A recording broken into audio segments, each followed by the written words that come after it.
hard money loan to buy the property. I didn't go out and get a traditional loan to buy the property. I talked to the seller. I knew that the seller was motivated to sell. And which meant, and I knew that she owned the property free and clear, which in my mind, I thought to myself, let me try to use some creative financing strategies to acquire the property without having to go out and get a loan. And so here's what I proposed to her. I said, I'd like to buy your property. I'll give you half of the money up front, and then I'll give you the other half in 30 days. Now, I could have said I'll give you the other half in 6 months or a year, but I said, not 30 days, 90 days. And she agreed to it. And she agreed to it because she's a motivated seller. She had a tenant in the property. She bought it about 3 years ago. She renovated the property and the tenant tore it up, and she's tired of being a landlord.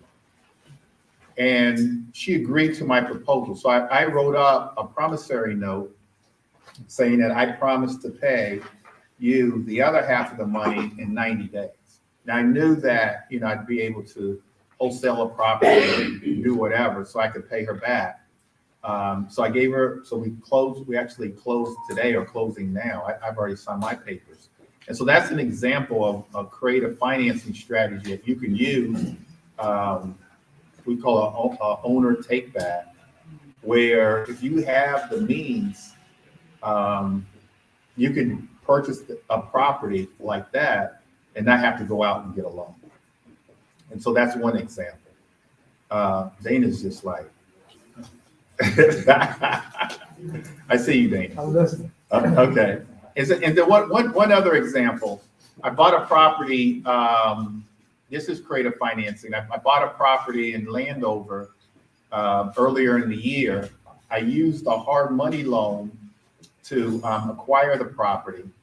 And so I'm in the realm of, in the mindset of buying and holding, because I'm trying to accumulate as much passive income for myself for retirement.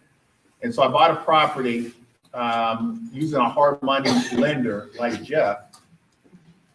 And I bought the property right, with a hard money loan.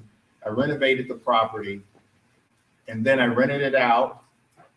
And then I went to a traditional bank to refinance and pay off the hard money loan.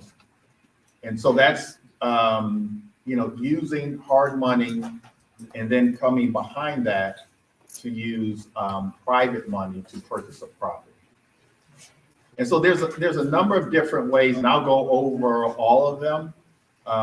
My favorite is what's called a subject to, buying property subject to the existing mortgage, keeping the existing mortgage on the house, taking over that mortgage, and then either selling the property, or if I'm going to buy and hold, get a traditional lender to, after a period of time, to sell that property. I want to introduce my panelists, where you guys have already seen Jeff. He's fashionably late. It's 20 after 11, Jeff? I'm sorry. I was actually at one of my properties, I swear to you, and I couldn't get into the lot. Jeff, it's normally people of color that are traditionally late. You were supposed to be here 30 minutes early. As I listened to Dave Chappelle this morning, I listened to Dave Chappelle honor Jon Stewart. I don't know if you've heard that monologue. That was hilarious. So I'm going to make it worth your while. I feel like you got some of us in you. I mean, I often joke with people. I say, "Well, just because I'm Jewish." I go to a lot of my black friends, last night I dined at Mastro's, and I. Why don't you look at Tarshish? Well, because I thought that I wish she was with me. Like, Okay. She wasn't though. And I say, if I'm surrounded by like my black friends, I say it's because I'm white. So, anyhow, so that's who I am, and when you're ready, Well, just give us a little taste of what you do and what hard money lending is. So hard money lending is basically like, I've never used this analogy. It was like a freaking white canvas. right? And you make your own plan. So, what Greg just said is freaking brilliant, is the subject too. But if that's not possible, you structure transactions, right? Things are based upon the purchase price, and then the renovation costs, and then what it's worth, right? Whether you're gonna keep, buy, hold, which I also like to do, or buy, sell. So when you try to craft a hard money loan, you need to know what the desired outcome is. So, I mean, it's kind of like, I think I give good advice. I don't know if I always follow it, but, know where you want to end up in terms of the property. And so as we go through, I want you guys to write down as a goal, like my goal for you is to buy and hold at least one property a year. That's my goal for you. And that's how we build wealth. We'll probably mention wholesaling. We'll probably talk about fixing and flipping. And we'll talk about the differences between the strategies. But ultimately, when we're talking about building generational wealth, retiring financially free, having passive income coming into our lives, that's the buy and hold strategy. And so the example I gave with the owner take back, I'm holding that property. And one of the reasons why I wanted her to take back a note for 90 days is because in my mind, I need 90 days to renovate the property and rent it out. So now it's worth more than when I purchased the property, so I can get a higher appraisal. So now when I go to get a traditional loan, I can get a higher, the ARV after repair value will be a lot higher, and I can get more money. And then I'll be able to cash out. If I want to cash out, I'll be able to cash out at a higher rate. So I feel like I could have paid her off now, but if I can break that down, pay her off in 90 days, when the house is probably double the value, that's what I want to do. Now, what I want you guys is to think in the sort of the same terms. Like, I started buying my first buy and hold property at 23 years old and have been buying and holding ever since. The way to wealth, you guys, is real estate investing, but buying and holding properties. One of the regrets that I have in real estate is not focusing on buying and holding. I kind of drifted off into wholesaling. I drifted off into fix and flip. If you guys can just buy and hold one property a year, you're going to build a wealth for yourself. Okay.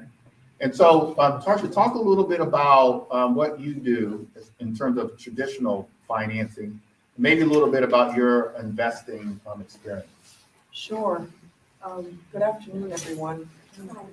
So traditionally, when Greg says traditional financing, he's speaking of what you guys know as either a bank or some type of financial institution that's lending you money under traditional terms, like either using your income or as an investor, it could be the financials of the property.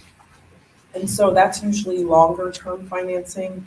The hard money lending is usually short term financing. And so it's usually going to be, like I said, relying on your income or relying on the financials of the property.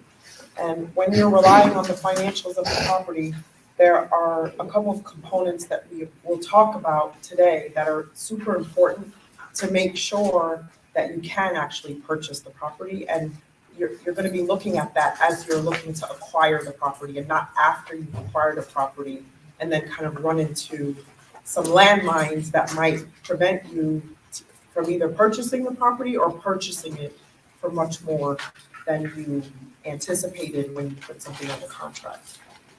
Ultimately, always keep in mind that the tenant is paying your mortgage. And so that's a wonderful reason why we invest, is because we're using other people's money to build wealth, and we're leveraging that money to have an asset and then also to cash flow, which is what we want. We want to be able to take that income and to allow it to have a better quality of life. And so we'll speak to kind of the trajectory from maybe hard money to then converting to a longer term financing, ultimately having your tenant pay for your mortgage. And so you're not taking money out of your pocket, you're using other people's money to grow your wealth. And so somebody tell me what type of market we're in. As real estate investors, our target audience is motivated sellers. We have more motivated sellers now than we did, say, a year from now, than we did 2 years from now. So somebody tell me why. There's more motivated sellers, which means there's more fish in the sea for us to go fishing and find. Somebody tell me. It's become a buyer's market. Why though? So we're slipping into a buyer's market? Why? Interest rates are going up. So interest rates are going up. That doesn't benefit the buyer if he's financing if the interest rate is high. You're saying it does or doesn't? It doesn't. It doesn't, it doesn't benefit the buyer, but buyers need to buy. And when they do buy, they can always do what? After they buy a year from now, they can refinance, right? But kind of to your point, there are less buyers. You want to answer that? But if I may, it might benefit a buyer because now a seller is not in the same position that they were to negotiate in the way that they did before. Now the buyer is in the position to negotiate, and they can ask the seller for credit. Like, if you want me to buy your house, give me 6%. And now the buyer is able to be in a better position to negotiate a better price, money, so they can reduce their cash to close, and they can use that money to buy down their rate. And so it could very well benefit the buyer if they know how to negotiate. Okay. And so us as buyers and investors, what market do we want to buy in as investors? Like give the example of the 2-unit you bought in Brooklyn, New York. You bought after the market crashed. Yeah, so when there was a property in Brooklyn, New York, not Brooklyn, DC, that I looked at, it was it was right after the market crashed in 2008. And so prior to 2008, I was looking for a multi-unit in Brooklyn, New York, and couldn't find anything. Couldn't find anything that I could afford. Everything was $1 million plus, but you wouldn't even put a rat in there. It was awful. The properties were awful.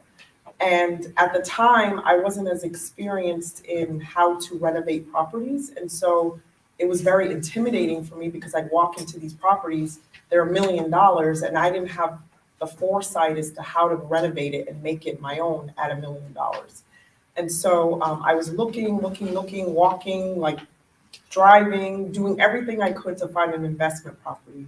And then in 2008, the market crashed. And the same properties that I looked at the time were now much less. So now it's not a seller's market, it's a buyer's market.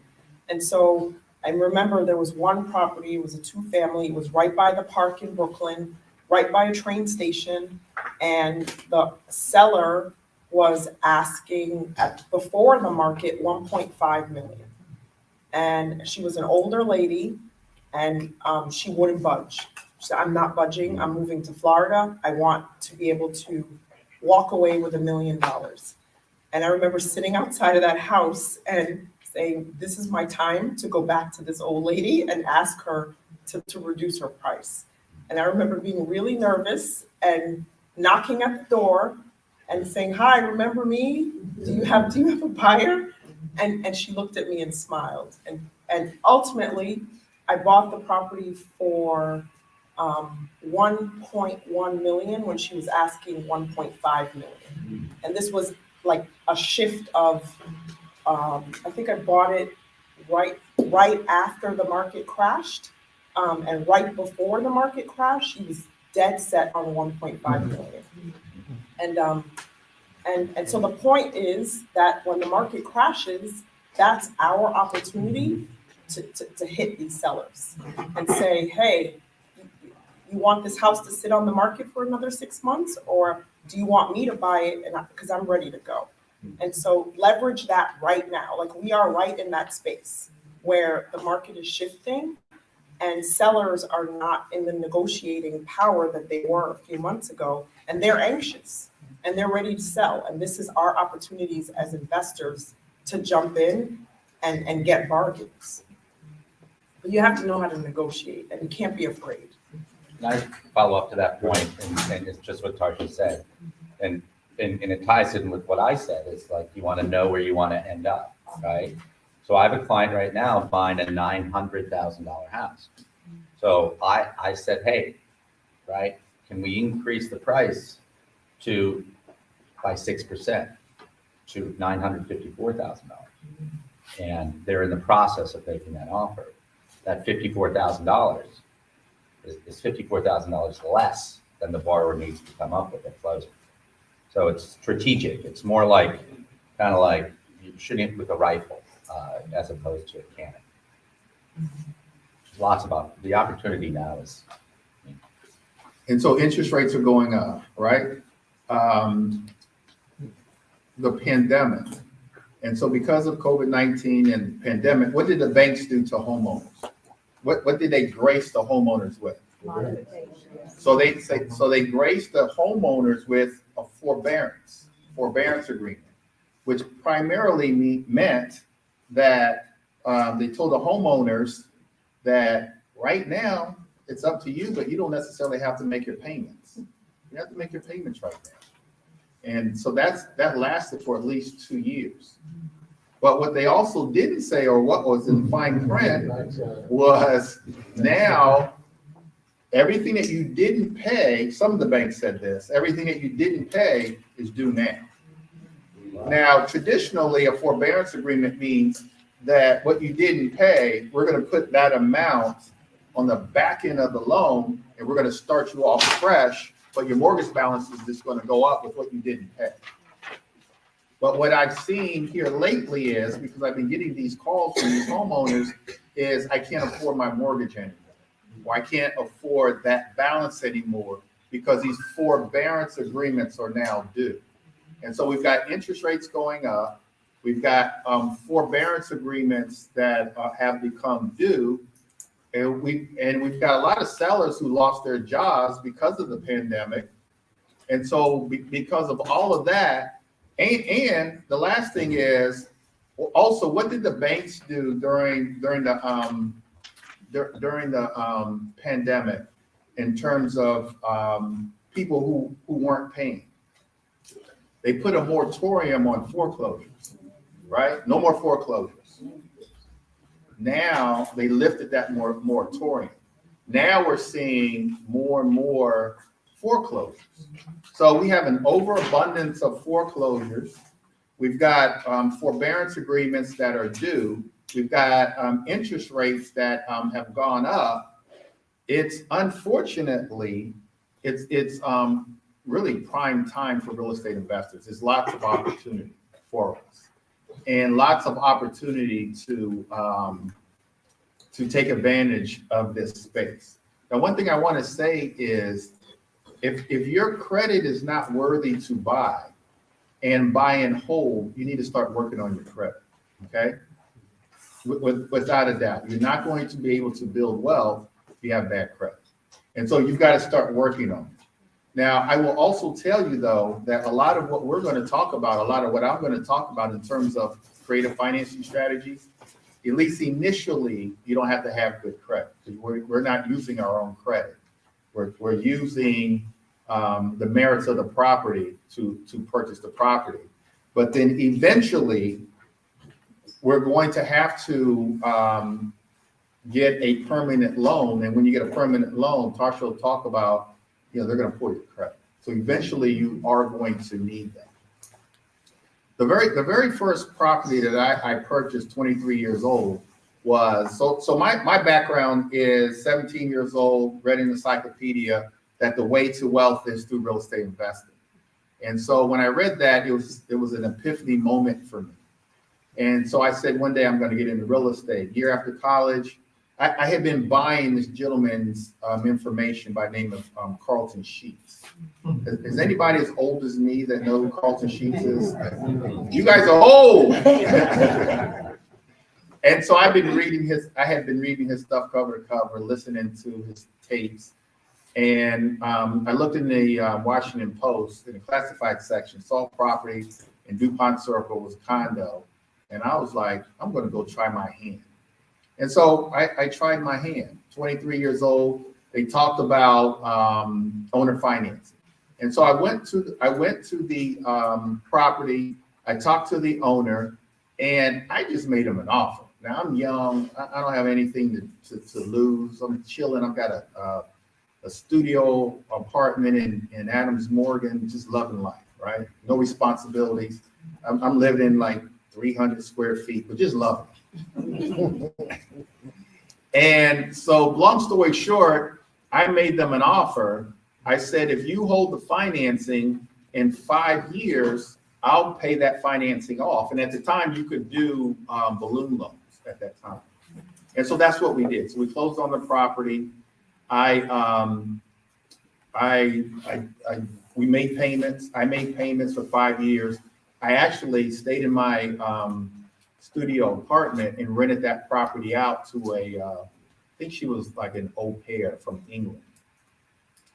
And after the 5 years, I had options. I could have either refinanced, or I could have sold the property, or I could have just did a number of things. And I ended up just selling the property. And I should have refinanced and held on to the property, but I didn't do that. What would that property be worth now? I bought the property for $50,000. Wow. The 1 bedroom in DuPont Circle, right at 17th and P. You know where the Trios, Trios, and there's a CVS on the corner? I know the area. Okay. So I only say that because my sense of geography is bad. I went and bought my first house, and I have a very similar story if you give me 2 minutes to share. We don't want to know this. Is it because I'm Jewish? No, go ahead. But at any rate, to answer the question, it's probably worth about, I'll say around $600,000, $700,000. So I've never shared this with you. So my first property, I also bought. Everything I have, I've made. You know, there's a misnomer, right? I'll do the Jews thing. Like all Jews are rich, right? They're not. They're actually Jews who filed bankruptcy. And then, so everything I have, I've made. And that's kind of the premise. So I bought my first property in Georgetown, right above the mall at Georgetown Park. And that's when I guess I'm old. So this is in 1993. And I bought the first property, it was on the market, and somebody brought it to me. And he said, and I didn't own it. That's my first house. I didn't own it. I didn't own anything. Oh, it's too small for me. So I went there. It's on the market for $82,000. Okay, because it went to foreclosure. There were 2 of them, owned by the same person. So I buy the first one, okay, for $82,000. And I did the same thing Brett did. I said, okay, well, there's the second one. So I offered $70,000. So I bought 2 condos in Georgetown in 1993, and I lived in one of them. I rented it out, and that's how I got my first piece of real estate, and that's what propelled me, right? And I held it for a long time, and I sold both of them because it's a condo, and I'm sure you'll talk about condos and condo fees. $250 when I bought it, $800 when I sold it. But that's how I bought my first piece of investment real estate property. And how much are they worth now?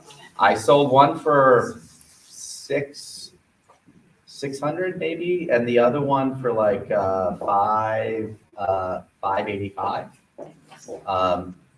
And I remortgaged it. So believe me, everybody, I was also listening. I watched the whole. Well, who was it? Trevor Noah was interviewing Will Smith, right? And one event should not determine your life. And I just lost it. So sorry. And I don't know where I was going with this point. Is that those properties I refinanced. So not only did they provide money when I sold it, but when I had hard times, right? Because I don't know anybody who's made money all the time. I mean, maybe Bezos, but that's what holding real estate enables you to do, right? Because I used it as a bank, and I had a line of credit. I bought, it really helped me get from point A to point B in my real estate investment career. And so part of the lesson for my first property, and so my first property is the creative financing strategy is called owner financing. Get the owner to be the bank. And again, we've kind of laid out why this is kind of fertile ground to do strategies like that. But we get the owner to either take back the whole mortgage or at least half of it. The other lesson for me through my journey is when you buy a piece of property, you guys, and please write this down. When you buy any type of real estate, I highly, highly, highly recommend keeping it. Keep it. Now, you may say, as I've said throughout my journey, that I'm going to sell this property and then I'm going to use the proceeds to buy another property, and that makes sense. It really does. But what happens is we don't do that. Or something happens and we think we can do it and we don't, and we just sell the property. My advice, if I could give you any advice, and we've all bought and sold properties, is to try to hold on as much as you can. Because especially as African Americans, we don't really buy real estate or buy a lot.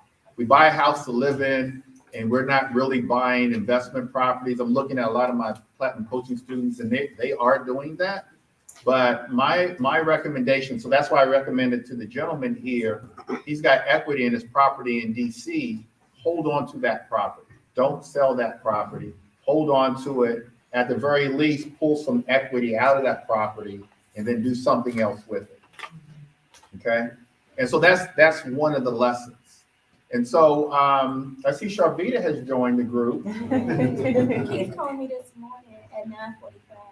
Is that, so you gonna throw Keith under the bus? Yeah. You see that? Keith had a birthday on Monday. Yeah, I wish He him bought a happy house. birthday. He bought a house was it yesterday or the day before.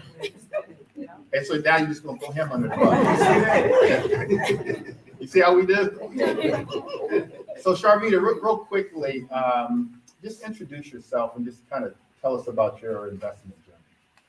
Okay. Well, my name is Sharvita House. I am a licensed realtor in DC and Maryland with Bennett Realty Solutions. I started purchasing real estate in 2016, and I started in Baltimore. From there, I did some buy and holds. I sold off a couple of them, and then I inherited some properties as well. And I purchased properties primarily now through auctions and using hard money loans and then refinancing with Tarsha with PRMG. And so talk to us about, as a group, we went to see your property in Emerson Village that you renovated. Talk to us about that and how you financed that property. Okay, so I financed that using hard money loan, and it included purchase and rehab. We've been putting down a small percentage as well as closing costs. Okay, what was that like? That whole process? Oh, okay, so you apply from the beginning. I went with Pimlico, and then you apply from the beginning. They look at your deal. They look at your numbers. If your numbers work, then they look at your credit last, but there's not a heavy emphasis on your credit. And so that was pretty much it. As long as the deal makes sense, there's money to be made. They make sure that they're going to get their money back, of course. And so why did you decide to use a hard money lender? Because of the way the deal was, it needing to be fully renovated. And so with a property that needs to be fully renovated or lots of repairs, you're going to need to do hard money first or use your own cash. Yeah, you can't go into a long-term loan with me. That there are some exceptions. Like I just did one where the HVAC was not installed and the gas wasn't on, and you just have to do a special form. I forget what that is. You probably know what that is because the loan is subject to that, but that's a rare exception. Okay. Mm-hmm. Let's move on. Another strategy that I've used over the years is called, and you guys have heard of this, is a lease option. And so everybody knows what a lease option is, right? And so in this day and age, in this market, like the one I just bought today, I could have used a lease option for that property. Lease options are now back and now very prevalent. I bought a property, I found a property in Bowie, forget what year that was. But anyway, I found a property in Bowie that it was probably my first year selling real estate. And so I showed a client the property and I just fell in love with it. It backed to a lake. It was in the middle of a cul-de-sac. It was a colonial 2-car garage. And for me at that time, I was probably around 32 years old. It was a dream home. It sat on about a half an acre lot, ducks in the yard, big deck, more house than I could use. And really, honestly, more house than I could afford. And I was praying that the client that I was showing that property to didn't want the property. It's a true story. And God answers praise. So they didn't want the property. They actually bought a property similar property in Fort Washington. And so now it was more house than I could afford. 4-bedroom, 3.5 bath, finished basement. I thought to myself, well, how can I purchase this property? And the only thing that I could come up, I went back to Carlton Sheets and I said, I'm gonna do a lease option. It was in a market sort of similar to where we are now. It was in, I'll date myself, but it was in 1990, either 94 or 95. And so we weren't in a recession, but it was definitely a buyer's market where sellers were motivated.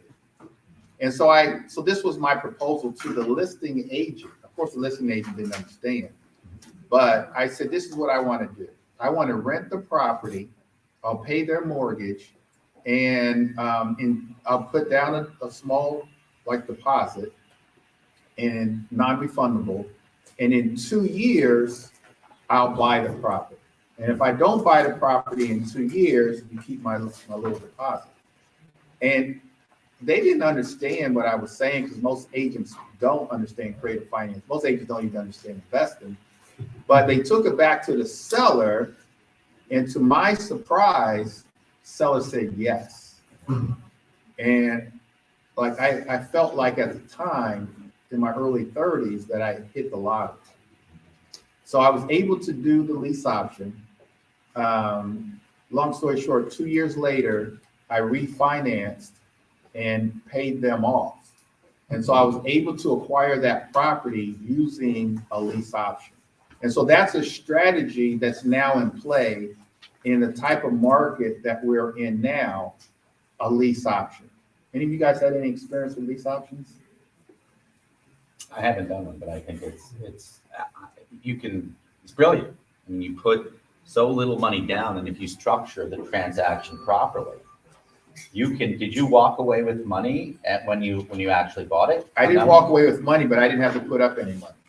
So what I envision is that you buy that, you do that 2 years later, and prudent not to take money, not to owe more.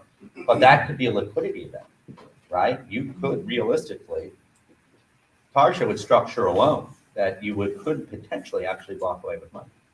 And also what I did that was just so brilliant is when I structured the lease option, I locked into the sales price. At the time, the sales price was like $200,000. So 2 years later, and that's what you've got to do on a lease option. Lock in that number now, because now 2 years later, what happens? The house appreciates. Dana, are you paying attention? Say something, Dana. And so 2 years later, the house is worth, more than what I locked in. So I was able to buy that property 2 years later with equity in the property. I didn't have to put any money down. And if I can I stack on top of that? Because someone that just refinanced did that, but then took it a step further. So they not only locked in the price, they locked in the rate. And they locked in the rate at a time when the rate was low. So, and then they went back to the owner and said, owner, you give me the financing. And so they never went to the lender. So they rented the property. They said, okay, in 2 years, I'll purchase the property from you at this low rate. And then they purchased the property and then they refinanced and took all the cash out and paid the owner off, even years later. And so they benefited from creative financing in the beginning, had a low rate, waited for the property to increase in value, and then took that cash out, paid off the owner, and now they're renovating the property and increasing the equity in the property. Dana? So Tasha, when you're speaking of, in that situation, them using the seller as the bank?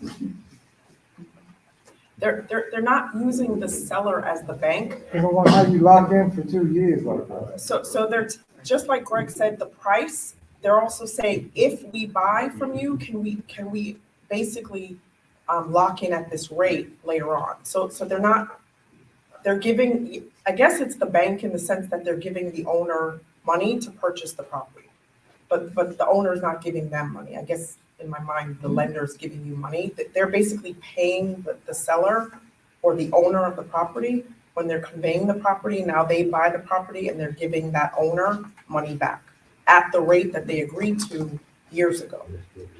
So was that agreed with the lender? Because when you say locked in the rate, like the gentleman was saying, I was able to buy, the seller would be financed. Yeah, the seller's financing. The lender was agreed with the seller. Yes, the seller would be financing. The seller's money. Yes.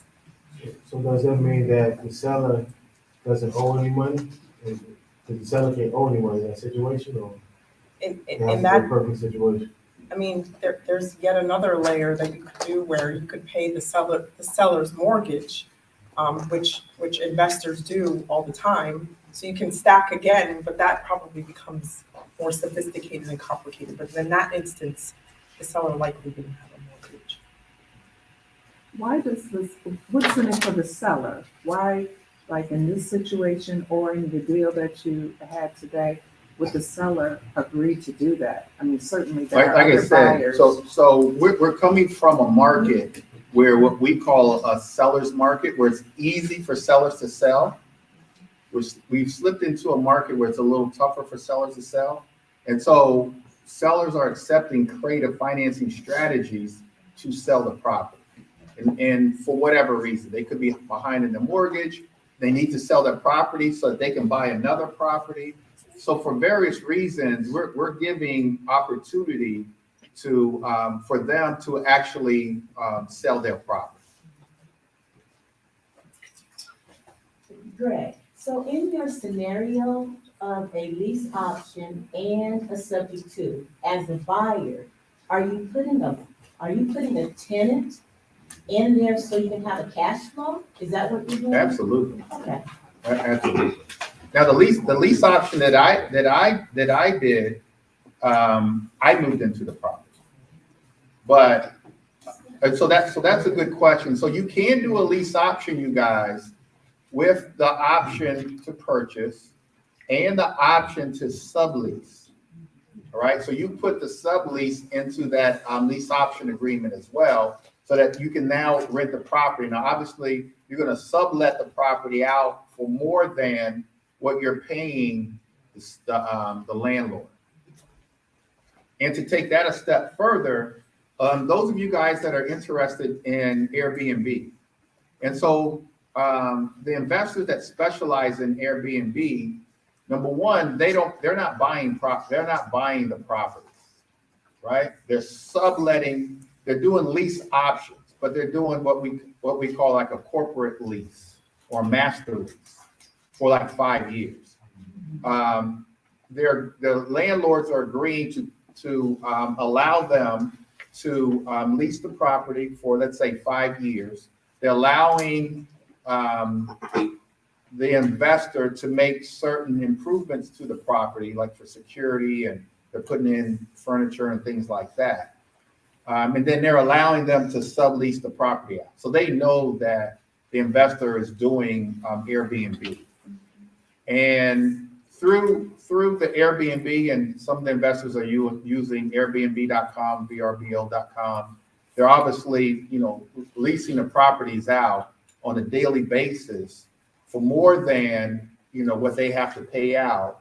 But a lot of them are doing it for a huge profit. They're never, ever actually buying the properties.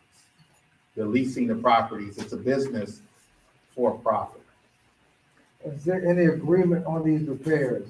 If I sublease your property for the purpose of Airbnb and put $40,000 into it, at the end of 5 years, you can just say, okay, I want my property back and I got your repairs with it. Yeah, So but the is there ends justify the means. You're going to make so much more money, any- Okay, over that period of time. an Airbnb.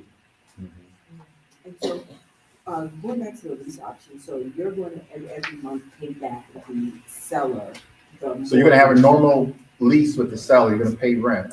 To the seller, and that person's going to then pay the mortgage, and then you would keep the difference. And Yeah. then, does it have to go through underwriting? This No. This is no financing No whatsoever. fund, it just, once the transaction with selling happens, then you need to have a lender involved. Right. Right, okay. And the idea is that you would have made enough, if you have to, like, if you're not gonna live in that property, you would have to come up with that 20%, I'm assuming, at the time of purchase. If Yeah, you but have to- generally speaking, you structure that loan, let's say 2 years later, you structure it in a way that hopefully you have enough equity that you're probably not going to, you're either not going to have to bring any money to the table, depending on the loan and depending on, and Tarsha can speak to this. Depending on the type of loan, they can use the financials of the property. So you have to come, or it's, I think she would say, or you have to come up with 20%. But Yeah, in the lease option scenario, can you also negotiate that a percentage of what you're paying goes towards down payment? And if so, will the bank limit that at all? no, they don't limit that, and it can. But you would keep the difference, right, between the mortgage and what you're trying to do. Absolutely, that's Yeah, your that's- profit. You're making a profit doing that. Right. And so there's some investors that's all they do is lease options. Mhm. And as long as the difference between what they have to pay the owner and what their tenant is paying them is, let's say, at least $300 or $400 or $500 a month, now they've got passive income coming in, and like the Airbnb, they never ever paid for the property. Right. Your question was a great question, is can you structure that lease option and say if it's a payment for even numbers is Yeah, $1,000, you can. you can say $100 is towards the down payment or $200. Well, fast forward 2 years later, you need to be able to document that you've made the payments. Okay. Tarsha or a conventional lender may be able to, if you haven't transferred title, it's a lease option. That can in certain circumstances count towards the down payment, but it's got to be documented. It's kind of either as a down payment or you lose the money if you don't move forward with the lease option. Which is attractive to the seller, less solar. What about the listings agent commission? So you have the listing agent and you go in with a lease option. Would that be postponed until the end of that contract or, So the listing agent will get a rental commission now. Mhm. And so let's just say it's 100% of the rent, unless you're doing a deal with another agent and they're only going to offer like 20% of the rent, then it's just 20%.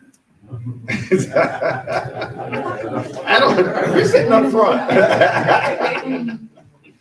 But generally, depending on how you structure your listing agreement, basically you can get paid twice. You can get paid at the rental, yeah. and it's either 100% or 50% of the rent. And then when they go to sell in 2 years, you get 6% or 3% of the sale. You worry about how you're gonna get your commission? Well, no, I guess it's a deal like that. Oh, okay. So you're supposed, if you structure it correctly, you should be able to get paid twice. Yes, our listing agreements, have a paragraph in them that say, if for whatever reason, in a certain amount of days, there's a lease instead of a sale, and make sure you put a number in there. I see a lot of agents will just kind of draw a line through it because they think, oh, this doesn't apply. But especially in today's market where, you know, anything can happen, you want to be protected and make sure you put in like a percentage, 50%, 100%, and the language is clear if you're talking about first month's rent, security deposit, whatever. But there is that, whether it's the bar listing or the G car listing, both of them have that paragraph in it. And one strategy, just to come, just real quick, is those of you who are real estate agents, you can go into the MLS and see which listings, either what listings are not selling and offer a lease option, or what rental listings are selling and offer a lease option. And so that's another strategy that you can use. I bought a property in Fort Washington. A buddy of mine called and said, this property is being, my rental property is being listed and it's not selling. Can you come take a look at it? So I went and took a look at it. And I asked him what his mortgage balance was. And when I saw what his mortgage balance was, and I compared it to what the house would be worth once it was fixed up, I proposed to him that I would buy the house, I would bring the mortgage current, and I would fix the house up, and then I would sell the house. I'd make the mortgage payments along the way, and in 90 days I would sell the house. I would give him, I think, $5,000 to sign the agreement, and another $10,000 when I sell the property. And so he agreed. And I said, the only thing you've got to do is you got to get your current tenants out, which took him about 60 days. And your listing agreement either has to expire or you've got to get a release from your listing agreement. And so all of those things happen. And so he was able to get the tenants out. We signed the agreement. I brought his mortgage current. I made his payments. I paid the utilities. I renovated the property, and we sold the property. Sold for more than I thought it would sell. I didn't have to go out and get a mortgage, and probably made about $60,000 on that subject to. And so I bought the property subject to the existing mortgage. I kept the existing mortgage on the property. Now this is what's important. So I get a lot of these calls. The numbers still have to work. You have to run with any of the properties that we're talking about. We still use what's called the Mayo formula. And so I was able to, the money that I had to bring to bring the mortgage current was like 3 or 4 payments. And so when I ran the Mayo formula and took out closing costs on the front end, I said, these numbers work. They're tight, but they work. And so they worked for me. And so I was able to buy that and kept the mortgage on the property and not have to get a loan. And so that's a subject to. And so out of all the creative financing strategies that we'll talk about, subject to is my favorite. And so every property, and so the only reason why I didn't do a subject to today was there was no mortgage on the property to bring current. And so you've got to bring, there's a mortgage, you've got to make sure that it's current. We had another one of my coaching students was cold calling a pre-foreclosure list. And they got an appointment on a property. I actually went to the appointment and the lady was losing her house. House was getting ready to go to foreclosure. And I basically proposed the same thing. And then I brought the mortgage current. She moved out the house. I brought the mortgage current. The numbers worked. I renovated the property, and the seller has to be a willing participant because they have to come to settlement. The house is still going to be in their name. So they have to sign a listing agreement. They have to come to settlement, but their reward for coming to settlement is on the settlement statement and on the subject to agreement. It states that they're going to make money. And the only way to get to that money on the back end is they've got to come to settlement and sign the ULTA or the HUD. Dana? A light bulb just came on when you mentioned searching the MLS for properties that have been sitting. That's a great strategy if you don't have the money to proceed with another buy and hold, to go through the down payment and the finance and everything. So my question is, in that case, the house, you notice this house has been sitting for a while with a sign in the yard. Do you approach the agent or you approach the owner? So you would approach, because you're not an agent, you would approach the owner, because you're not an agent. If you're an agent, you gotta approach the other agent through the code of ethics.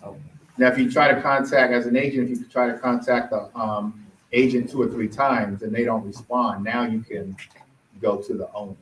But you can definitely go straight to the owner.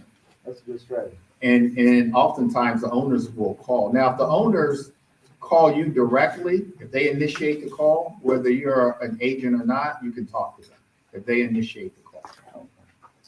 Okay? Hi, Greg, I have a customer who's called me. I sent a direct mail piece to her, and her property is in Bowie, and it's paid. And she wants a certain amount. The workhouse needs some work, but it's a nice house. I told her I couldn't. I made her an offer. She didn't accept it. So under your creative strategies, which strategy would work best? It's not a subject to, I know that, because the property is free and clear. Right. So it still depends on, it still goes back to what you can buy the property for. The numbers still have to work. If she wants a number if she wants an amount that just doesn't work in our formula, then it's not gonna work. And so you just have to try to negotiate down to, and our formula is 70% of the after repair value minus repair costs. It's got to fit in those numbers. And so oftentimes it just doesn't fit. It just really depends on how motivated the seller is and how desperate they are. And so pre-foreclosures, forbearance agreements, people just tired of being landlords, those kinds of things are the best ones to do, best owners to talk to for creative financing strategies. Can I follow up on that? This sounds exactly like Tarsha's, right? First brought that property in Brooklyn.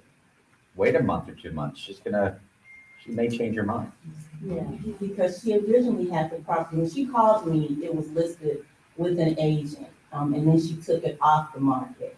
And we've been having some conversations, and I've been tracking it on the MLS. And the price that the MLS has, it has dropped by about $30,000. And she wants money for her property. At one point, she wanted $435,000, and I told her that her kitchen needs to be updated. And I was, real candid, but it needs to be updated. Her bathrooms need to be updated. Her basement needs to be finished. And the comps that are coming in for $435,000 have a garage attached. Hers does not. So I'm going to be calling her again to have another conversation with her. And one more question for Jeff. Jeff, are you still in the providing opportunities for proof of funds letters? And what's the best contact and the person to call? Because Cynthia, is she still? No, I just hired, I'm waiting for the acceptance letter, but it would be either me or Tabitha. Just text me, and if you don't get me, sometimes, I am late, right? I acknowledge that. But You weren't as late as Sarvina. well, I'm not as distracted as Sarvina. So for me, like when you want something from me, when you just in life, go after it. If you don't hear from me, that's how I am a very good originator, and it's only because I'm a pain in the ass. So you be a pain in the ass and you get what you want. So And your cell phone is still? I'm in the same place. We moved down 1 floor. And Cynthia had been with me like a lot. She's a wonderful person. She was with me when I had my first company in my 20s. I don't know if you knew that. I remember her. Well, one thing I want to mention real quickly from Dorothy's question is creative financing strategies, but real estate investing in general. There's certain targeted areas that make for good investment opportunities. And in their older neighborhoods, they're where you can buy low and sell high. Okay, those are the targeted areas. So when Dorothy started off saying Bowie, first thing in my mind is, it's not a good area for investors. Then when she said 400,000 something, like, that's probably not gonna be a good deal.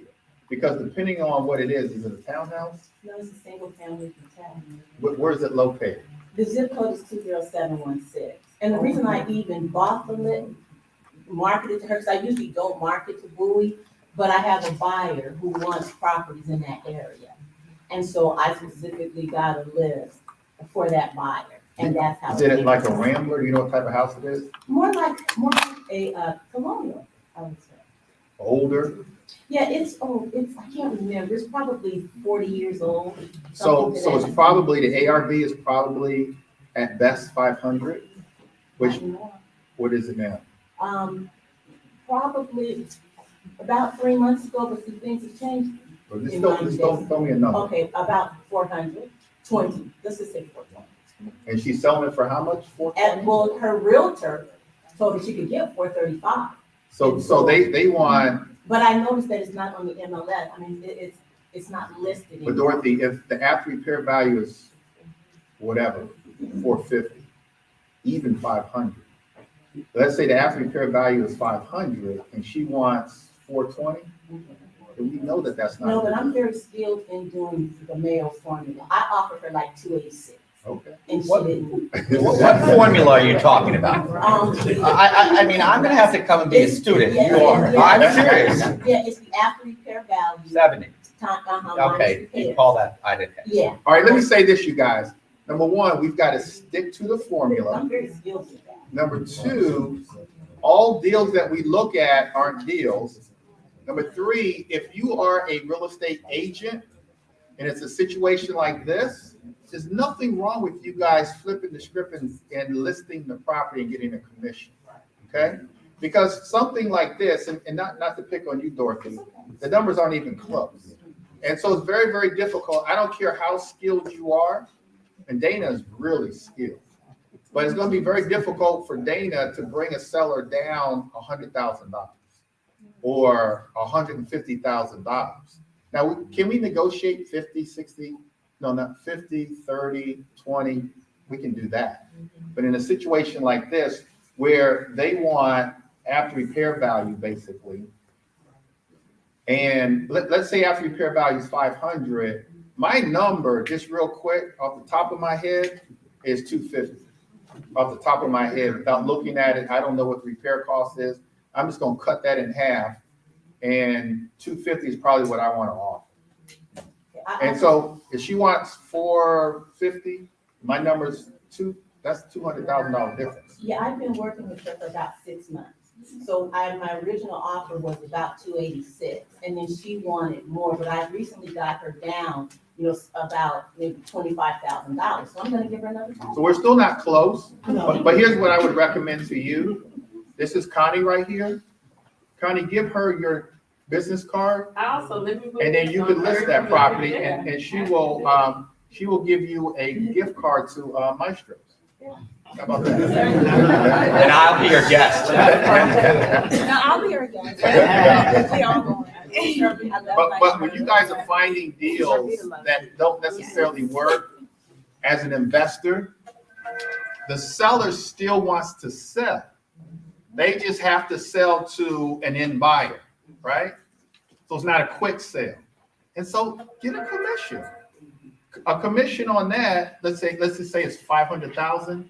A commission on that at 3% is $15,000. It's almost the same amount as a wholesale deal, but it's a commission. Nothing wrong with that, you guys. And if I can add one point, sorry. So if you're not an agent and there's a deal, don't give up. Just because it's not a deal today, doesn't mean it won't be a deal a year from now. And there have been plenty of times when I did not maintain the communication and wasn't persistent, and I see another investor flipping that property now everywhere. And so the key to our success as investors is persistence and continuing to communicate and following up so that when they do change their mind, either because the market has shifted, or because their circumstances have shifted, or because of some other reason, they think of you first. Because you better believe there are 50 other people that are going to keep tapping them, and they'll get your opportunity. And so it's not about changing your numbers in order to meet their needs. It's about being persistent in maintaining your number, but always going back to them to see if they've changed their minds. And then another thing to bear in mind is think about what the seller wants, and not, like Dorothy talked about, she went to the seller and said, your place is horrible, the numbers don't work. You didn't use Like- those words. No, but like the condition of the house is horrible. Like sellers want, I always hear Greg say, what do you want? And he navigates and negotiates around what the seller wants. The seller will tell you their number, and then now I see him start to maneuver in the We way want to that know you what their maneuver. motivation is. Right, and then now you're using their motivation, either their number or their circumstance or something to get to your number, rather than relying on what you think the issues are. So I remember one time visiting a property with you, and the woman was a teacher, about to lose her home, and was crying a lot. You probably don't even remember. He's not moved by tears, you guys. But I saw him. I saw him navigate It's not funny, Dan. and really capitalize on the distress, to be honest, to get to his number. Like she started out with Shame. No, but in the end, she was happy because he relieved her of her stress. Thank you. Start with that. She said that. No, she said that. She said that. She started out with, I want to walk away. I don't remember exactly what the numbers were, but she said, I want to walk away with $30,000. This is my home. Yes, I'm about to face foreclosure, but my son and I want to walk away with $30,000. And I was like, I can't do it. And here's why. And she said, well, I'm not doing it. And then slowly but surely, in Greg's little maneuvering way, before you know it, he was like, I'm going to do. It's like a gong show. Like vaudeville. Okay. And I remember this very well. It's exactly what he said. He said, okay, I can't give you your number, but here's what we can do. So it's an alternative. So Yes, I want to jump in if I may. So Let me just finish. Please, One Jen, second. Because I think it makes the point about the creative financing. So he went in thinking that she was going to sell the property, and that didn't work. So he shifted very quickly and said, okay, I can't give you your number now, but here's what we can do. I can renovate the property. I can pay off your mortgage right now, whatever the arrears are. And then when I sell, I can't give you what you're asking for, but I can give you X. And her whole face lit up, because now she feels like she's benefiting. It's taking the burden of the foreclosure off of her hands. she did benefit. And But no. and she gets money on the back end that she otherwise would not have gotten, because the bank would have come and taken her property. You guys should clap. But here's the thing about, as far as investors are concerned, we're problem solvers. Like, you've got to solve the problem. And so you've got to solve the problem in a way that it also benefits you. And so let's say that the lady wanted $50,000. I can't give it to you now. I can give you a little bit here, then a little bit there. But at the same time, I'm benefiting too. And so we got to know how to solve problems. There was a question over here. Oh, by the way, Greg has done that to me too. I was also crying. You got a lot of nerve, Dana. Can you structure the lease option on a property that is under probate? Like contingent on when you own the property, like you put a tenant in there until it's free to sell? No. Yeah, okay. No. Mm-mm. If it's a probated property that and you want to do a lease option until It's they get the until you can sell the house. You mean the personal, Until they is there a get the- PR appointed? So I'm not sure. So that's when it goes further. If there's a personal representative, you can potentially, and I would defer to Tarja and I'd defer to a title company, but if you've got somebody who controls the estate, then in theory, I think that you could. I wouldn't do that.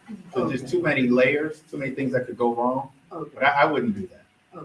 Can I say one thing? So opportunity and distress is what I wanted to say. So distress, profit, there's opportunity and distress. And just because somebody's in distress doesn't mean that you're kicking them down, right? Because, you know, I had a property, I needed money, and I had to sell it.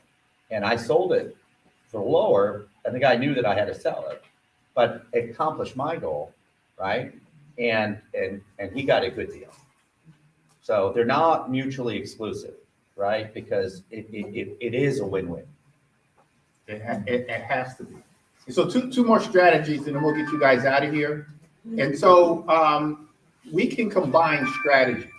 We can combine different types of financing to meet our own goals. I bought properties. I bought Decatur Street Northwest, Longfellow Street Northwest, both in Petworth.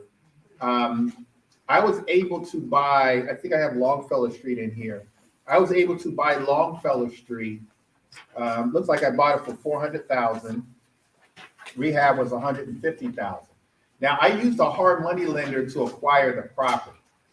And then what I did? Yeah, I used a hard money lender to acquire the property. And I used a private lender to give me the money to go to closing, for closing costs and to get the rehab started. So I used a private lender and a hard money lender. And so I got someone who, out of their 401k or solo 401k, gave me $50,000 for closing costs. And then I used the rest of the money to get the draw schedule started. And so I bought this flip on Longfellow Street using none of my own money. Hard money and private money to begin with. I bought the property, renovated the property, put the property on the market, sold the property, paid off the hard money lender, paid off the private lender, both of which I didn't have to make any mortgage payments. I paid them both off at when I closed on the property, when I sold the property. And then I made, whatever I made, I don't know if that's in here or not. But, and so we can combine strategies to acquire properties. Now, what I wish I would have done on that property was to use a hard money lender and maybe even a private lender to acquire that property, and then use a permanent financing to get a long-term loan on the property to hold the property. That's what I wish I would have done, because it's a property in Petworth. And by now, this was, I don't know, 3 or 4 years ago. I would have had a ton of equity in the property. So how do you determine what is the best strategy to use to acquire a property? And so that's a good question. So it depends on, the question is, how do you determine the best strategy? Right. It just depends on the situation. It depends on the type of motivated seller, the financial position that you're in, and what the seller is willing to do. It just depends on all those. If you guys, and so for example, the one I just did today, the house is free and clear. And so we know that we're not going to use like a subject to. On a house that's free and clear, we're going to use some form of owner financing, some form of it, whether it's an owner take back or the owner is going to be the bank and finance the whole thing. And so if it's that situation, then we're gonna do some type of owner finance. And if there's a mortgage on the property, we're probably either going to do a subject to or a lease option. And then it just kind of depends on, the situation there. If you really want to lock them in, then it's a subject to, because now you own the property. If you don't have the money to go through a full settlement, you don't necessarily have the credit right now, then it's probably a lease option. I get nervous sometimes with the lease option, especially if it's like 2 years or more, because then it just gives opportunity for the seller to get liens on the property, things like that. So what is the difference, and I know you told us this, between the private lending and the hard money? So the difference between a private lender and a hard money lender, and is Jeff coming back? Jeff will come back. It's basically the same thing, but it's just that the hard money lender has just kind of turned it into a business. A private lender is kind of doing it part-time. I've been a private lender. Don't call me though, but I've been a private lender. But Jeff has turned his private lending into a formalized business. And so that's basically the difference. So private lending is really like family or friends or something like that. Yeah. Versus an actual business. What are you getting, when you decide to pay what the seller owes, where are you getting that money from in the numbers when you do the formula? Are you pulling it from what you would use to reface the home, or where You mean the rehab money? The rehab money, are you pulling it from that? When you say, okay, I'll pay about 2 months of what you owe, or 3 months of what you owe in the rear, then I'll give you some money, at the end. Where are you pulling up those numbers from? How are you organizing that to get those numbers? So you're pulling the rehab money either from your own experience or a contractor or a mentor, a coach. And so somebody like that will give you the rehab. No, I'm talking about like when you say that, The mortgage payment. the mortgage payments that they owe. How are you How calculating? you- your Oh, the income? mortgage payment? So they're gonna give you a statement. And you're gonna call and get a payoff so that you know what the mortgage payment is. And And so then where is you, that in your numbers to know that you can afford it in the process of what you're doing? How do you? so you get the mortgage statement, and so you have an idea of what the balance is. I generally get a title company to call and get the balance. And then on that mortgage statement, it's gonna tell you what the mortgage payment is. And so all the subject twos that I've ever done, I'll look at the mortgage statement. The mortgage statement will tell you what the arrears is as well, so you know what you have to do to bring it current. But it'll also tell you what the mortgage payment is. And so I'm calculating all those numbers. And so let's just say, for example, the mortgage payment is $2,000. I'm estimating that I'm going to be in and out, let's just say in 90 days. And so I know I've got to put $6,000 on top of like the mortgage payment, the mortgage that I have to pay off once I've paid it off. And so I'm doing all those types of calculations and to determine whether or not it's going to be a good deal, but then also to determine how much money I'm going to offer the seller. Dana? Let's talk about subleasing without a lease option. So if I wanted to sublease, if that works, if I wanted to sublease, but I really don't want the property, I just want to sublease and gain that monthly passive income, let's speak about that. Is that a good or bad idea?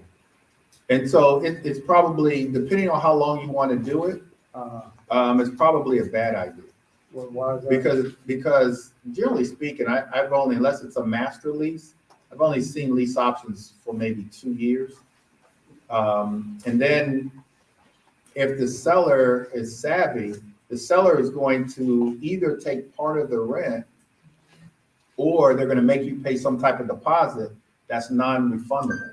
And so if you don't buy the house, that deposit, you're not going to get that back. So that's what I'm saying, take the option off. So I'm just someone, a landlord. I'm after a landlord who wants guaranteed rent. So I'm You a say you're rent the the landlord? property. No, you're a landlord. Okay. And you've been having problems with people not paying your money. You want guaranteed money. I'm gonna maybe even give you 6 months in advance and then start paying you. And I'm gonna sublease your house. You can do that. Okay. Yeah, you can do that. That's no problem.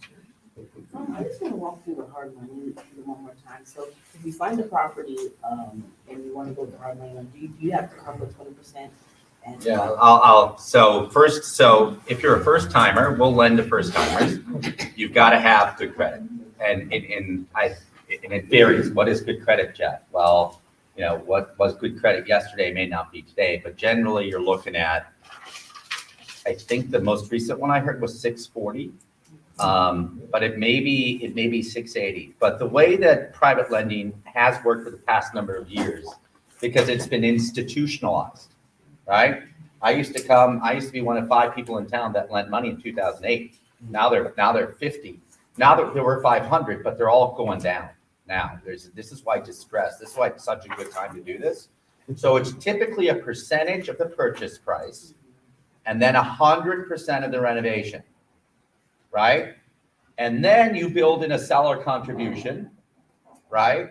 So which reduces the money that you come to closing with. So did that answer the question? Everybody with me? So if you buy a property for 100, and if you're experienced, you've got to put less down. But let's say you're new, and let's say we loan you 80% of that money.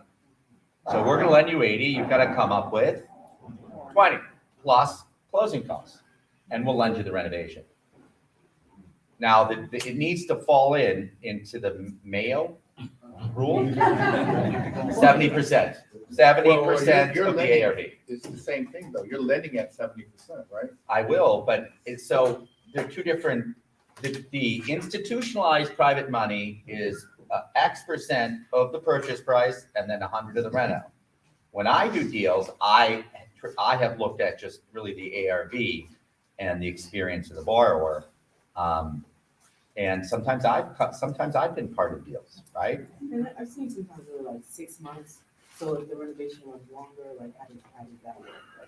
Like the turnaround time for the hard money to get paid. Yeah, so here's the deal. Get more time than you think you need, times 2. We used to do loans at 6 months. Get your loans at a year. We're going through this in the economy, and when there's opportunity, there is opportunity in distress. So that does that answer? Yeah. But what's But the if I rate may, of just that remember hard that's money? probably going to be at a cost. And so you have to bake that in when you're considering your purchase price. Because yes, they will extend, but they likely will charge you because they can't take your money and give it to someone else. I didn't answer that. Yeah, extend. Okay, extensions cost, right? If I can't loan that money, to this person, then I don't have use of those funds, that fee income. I have to charge money because it's not all my money, right? It's people like your money, and you want returns on your money. But get more time than you need, and it is costly to do an extension. The last thing I'm going to say, Greg, is if you sense you're going to need an extension, don't wait till the last minute. Do it if you have a 1-year loan. Do it at month 9, because the lender that could do the same thing yesterday may not be able to do it today may not be able to do it tomorrow. So what's the cost of that? Go ahead. So when you're looking at a deal and you're telling the percentage to yourself that I'm gonna get rid of this in 90 days, what's the determining factor that tells you can get rid of it in 90 days? So that's a good question. So in this case, this scenario, I felt like it was going to take me about 30 days for the renovation. And I felt like it was going to take me another 30 days to market the property and get a buyer, which it only took a week. And then I felt like it was going to take the buyer 30 days to get financing. And so that's why I put 90 days, knowing that it wasn't going to take 90 days, because I put the property on the market. It was in a market where, houses were selling fast. So it really only took a week, but I allotted 30 days. Now that's just me, and that's what I did. But I would highly recommend, doing 6 months. It really doesn't matter. You could put 6 months and still sell it in 90 days. There's no penalty or anything like that. So I would probably put 6 months, but I put 90 days. I was confident that it was just a cosmetic renovation, that the house was going to sell. And then I allotted time for generally speaking, the buyer needs 30 days. And so was it because it was a buyer's market and you had priced the property in such a way that Yeah, it was a- you knew people was gonna? It was it was a seller's market. I knew it was gonna go quickly. Right. And it actually sold for about $20,000 more than I expected. I was just gonna throw up another thing, when you talk about creative strategies of combining, and one thing that came up yet, the house that you came to that day in Southeast, Mm-hmm. I used, excuse me, I used the hard money loan to purchase it, but then what I did was I used the HELOC on my personal house Okay. to cover the renovation, all my renovation costs, and to make the hard money payment. Mm-hmm. Mm-hmm. And you got that And for that's real something- estate wealth. You got that. That's something for you to listen to, that's Gary, to talk to Gary about. So he used the equity in his property to renovate an invest. So he combined the equity in his property with the hard money lender, and he was able to actually buy and hold a property in Fort DuPont, right? Why am I selling it? Because Oh, you sold it? I had another issue where my contract took too long. Oh, okay. I wasn't So the numbers numbers, made- I think, what equity I'm doing. Okay. But I sold it, it came out pretty well. But other thing too, with the HELOC, if people have HELOCs, the other thing you can do, you can use it, you asked about private lenders. If you got a friend with a HELOC, they might be able to get the HELOC along with you to help you do it. Mm-hmm. So Greg, as a rule, would you want to take your personal assets and tie them into your investment assets? It just depends on how experienced you are, how savvy you are, how confident you are in the deals. It depends on the nature of the deal. I would, but I probably wouldn't recommend everybody else to do that. But I probably would. I mean, I've got over 30 years of experience, and so it just depends. But probably not. I wouldn't recommend that. When doing the subject to, when does the investor see their fee or receive their fee? And so when doing a subject to, the investor gets their fee when they sell the property. Okay. So let me just go over this last thing, and then if you guys have questions, we got some subs in here. One thing that you guys should be doing, and I've done a number of times, is joint venture, partnering with other people. Look, we all should have certain talents, and some of those talents should be either having good credit or money, or the ability to find properties, or like Dana's a contractor, or a contractor. Everybody here doesn't have everything, and it's not perfect. But if you can bring something to the table and partner with someone else, that's another creative strategy that you can use to buy properties. And whether you're flipping properties or you're buying and holding for a short period of time, let's say 5 years, you can do joint venture agreements. Or to be honest with you, my preference is for you to set up an LLC and to be a multi-member LLC, just one LLC, or you could do a joint venture agreement and JV with someone that either has the experience or has money, credit, can get financing, has a crew, or is a contractor. And so on the scenario in the handout, this property in Brandywine, I found a property. I got the financing for acquisition. I had my contractor was trying to get in the game. So I had my contractor put up the money for renovations. So I didn't have to bring any money for renovations. We did a JV agreement on this property in Brandywine, and at the end of the day, we split the profits 50-50. And so for me, what was good was not only did I not have to put up the money for renovation, I didn't necessarily have to babysit the property. I didn't have to babysit the contractor because the contractor had a vested interest in the deal. And so I didn't have to do that. And plus, I didn't have to use one of my crews to put on this Brandywine property. And so that was important for me on this property. And so he had a vested interest. He renovated the property. I would go every you know, once a week, every 2 weeks.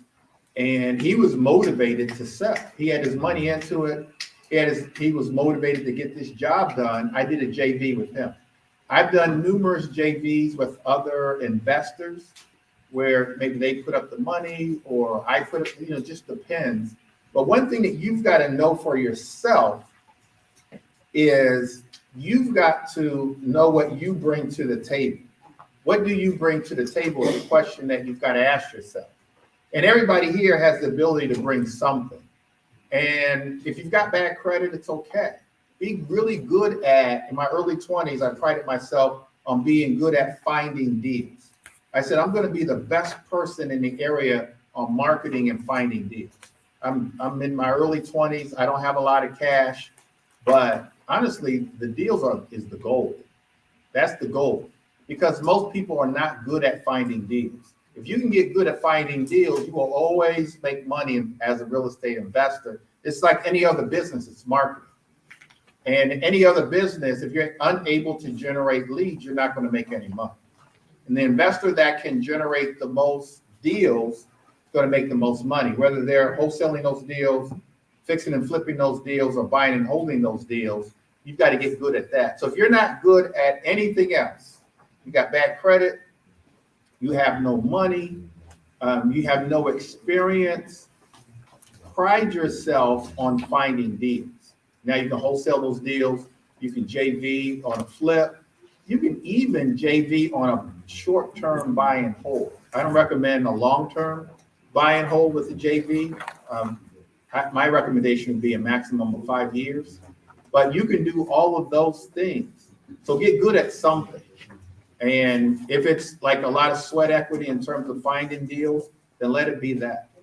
Because as I look out in the room, a lot of y'all got bad credit, ain't got no money. I'm joking. I'm joking. Hey, Greg, one more from me, okay? So with the subject to, you said investor receives fee when sold. But the owner, you're giving them something in the beginning and you're giving them something in the end. Is that negotiable for the investor to also have? Absolutely. So that's definitely negotiable. So